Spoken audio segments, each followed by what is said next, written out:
Hello guys, তো দেখতেই পাচ্ছেন জেসমিন টিভি। তো আমার সামনে দেখতেই পাচ্ছেন একটা পাট ক্ষেত। তো পাট ক্ষেতে কালকে কি ঘটনা ঘটছিল তো আজকে বিস্তারিত সব শোনা যাক, আসেন। তো কালকে কি ঘটনা ঘটছিল?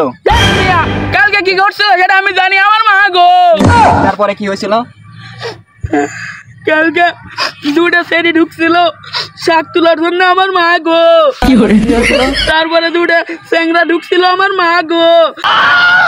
তারপর মিসাইল লঞ্চ হয়ে আমার গরু ভয়ে পলাই গেছিল, আমার মা গো। তারপরে কি হয়েছিল?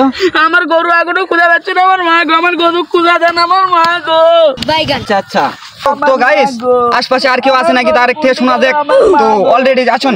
আমার গরু খুঁজা দাও, আমার মা গো, ও মা গো। তো দেখতে পাচ্ছেন পাট ক্ষেত পুরাই ফাঁকা হয়ে আছে। গাইস দেখতেই পাচ্ছেন আরেকটা পাট ক্ষেত থেকে বাড়াচ্ছে কেবল।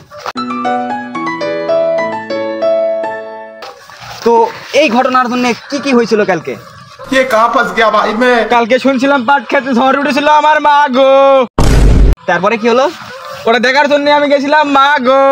যে দেখি জায়গার অবস্থা খুব খারাপ, আমার মা গো। তারপরে কি হলো? তারপরে আমিও ঝড় তোলার জন্য একটু গেছিলাম, মা গো। তো আমি এর কথার কিছু লাইন ঘাট পাই না, আমার মা গো।